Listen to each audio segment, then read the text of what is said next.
It can be found in almost every building on Eastern Michigan University's campus, and even in surrounding businesses of Ypsilanti. You most likely pass it when you're walking to class, or to your residence hall, maybe through the library, and in and out of the Student Center. A small group of dedicated students and some faculty artfully craft the content of today and tomorrow each week for things that are happening around the campus. Created with precise craftsmanship and carefully assembled by human hands and industrial tools, newspapers take a lot of labor to come into fruition. From raw materials refined into thin sheets of paper and ink, and the reporters who diligently gather raw information and hone in on key components are critical to the production and dispersal of the news.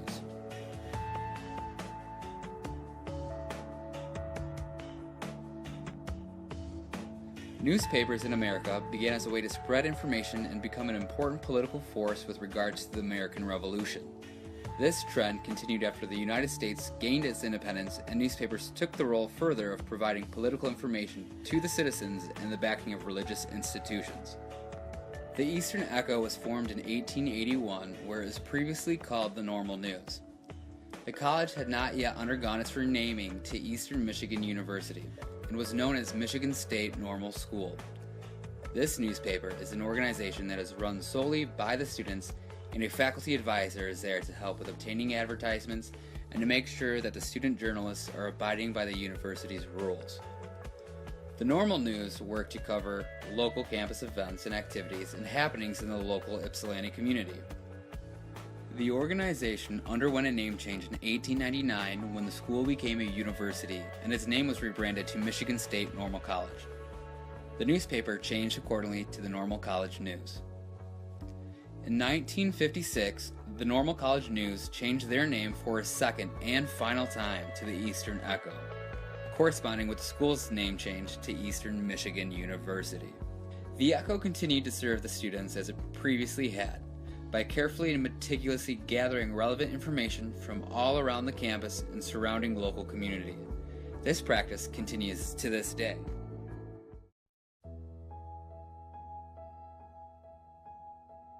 One of the major events that catapulted the Echo to its prominence was a crime spree in 1987, when a deviant student began a spree of destruction by setting fire to a series of residence halls around campus, wreaking havoc and causing deep concern among the students. A series of 5 fires, which were later confirmed to be arson, occurred within a single month of school, encouraging panic within the residence halls where the fires had taken place. The student was eventually caught and tried for his crimes, but the harrowing experience demonstrated how important communication was among students in a time of danger and fear. The Eastern Echo kept its viewers informed about the threat level and evened out any rumors that had been passed by word of mouth. In a time when newspapers were the most informative resources, the Echo proved itself a viable newspaper that would eventually become accredited by numerous outstanding awards. The Echo has continued to cover some of the many major events that take place on campus every year, and some of those have had serious implications for the way that crime is reported specifically, as well as for the university as a whole. In 2006, the Echo followed the entirety of the story about the sexual assault and murder of Laura Dickinson, a student on Eastern Michigan University's campus. Dickinson was murdered on campus in her residence hall, and what followed was one of the largest cover-ups in EMU's history. The investigation initially ruled her death as a result of natural causes. But Dickinson was an otherwise healthy individual, so it seemed suspicious. The Echo kept with this story from the moment that she was found dead in her dorm room to the subsequent arrest and trial of the murderer. The implications of this cover-up were severe. Several high-ranking administrators on the university staff were let go, and the school itself was found in violation of the Clery Act.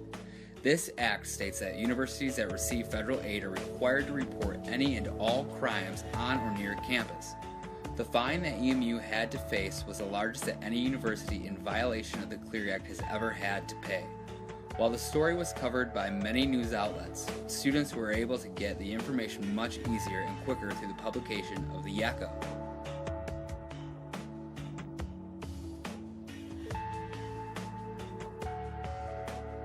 In February of 2016, Echo sports writers Eric Coughlin and Andrew Marshaka put together an article that sent the athletic department into a frenzy.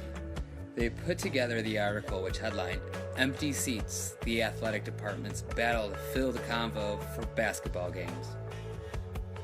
This article was about the inability of the athletic department to get people into the seats at the Convocation Center. The athletic department became enraged when they saw the article as it could bring some unwanted attention to EMU. Some of the details from this article will even be featured in an HBO program where they talk about schools with struggling attendance. It is important that the Echo is able to cover these stories because they are currently the only local news source for campus and even the events that occur in the surrounding Ypsilanti community. Students are able to get information from MLive, which is a news conglomerate. But the closest of their locations is in Ann Arbor, and they only produce news online. The Echo is the only print edition of the news for this area. One of the only other local newspapers was the Ypsilanti Citizen that was created in 2008 by an EMU alumni. This helped ease the burden of covering everything. However, they were unfortunately unable to keep the business running due to the inevitable decline of print news. They had to close their doors, with regret, in 2010, once again leaving the Eastern Echo responsible for keeping students up to date with information about the campus and the surrounding community.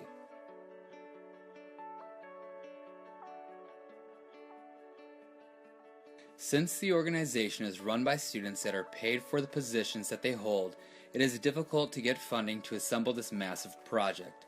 In order to pay for the production, it is up to the student faculty advisor, Kevin Devine, who oversees the selling of advertisements.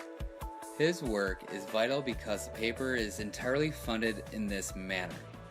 The Echo has produced many influential stories that were extremely well written, enough to the point that the newspaper has received many state and national awards.